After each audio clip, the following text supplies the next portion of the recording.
بہت ہی ہم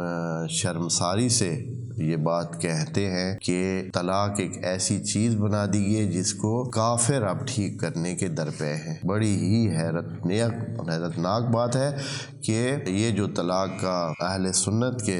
ہاں نظریہ موجود ہے، اس میں اتنی کمزوری ہے، اتنا معاشرہ خراب ہوتا ہے اور اتنا بگاڑ معاشرے میں پیدا ہوتا ہے کہ مودی جیسا کافر، جو کہ اسلام کا اور مسلمانوں کا دشمن ہونے میں اس کے کسی کو شک نہیں ہے، وہ بندہ بھی فخریہ طور پر کہتا ہے کہ ہم نے طلاق کے مسئلے میں مسلمان عورتوں کی مدد کی ہے۔ کیا کیا ہے کہ اس نے کہا ہے کہ یہ جو 3 طلاقیں ہوتی ہیں، اس طرح 3 طلاقیں نہیں ہوتی ہیں، بلکہ وہ 1 طلاق ہوتی ہے، 3 طلاقیں دینا نہیں ٹھیک۔ ابھی یہاں پاکستان میں بھی لوگ سوچ رہے ہیں کہ سزا طے کی جائے ان کے لیے جو 3 طلاقیں دیتے ہیں، جو 3 طلاقیں اکٹھی دے اس کے لیے کیا سزا طے کرنے جا رہے ہیں، اور قانون تقریباً تیار ہے، باتیں اخباروں میں آتی رہتی ہیں۔ کتنے یہ لوگ سادہ ہیں، کتنے یہ لوگ خدا کے بارے میں توہین آمیز رویہ رکھے ہوئے ہیں، یعنی یہ سمجھتے ہیں کہ خدا نے جو قانون بنایا ہے وہ غلط ہے اور ہم اس کو کیا کرنے جا رہے ہیں ٹھیک، کیونکہ خدا کے بنائے ہوئے قانون سے نقصان ہو رہا ہے تو اس کی وجہ سے ہم اس نقصان کو ٹالنے کے لیے،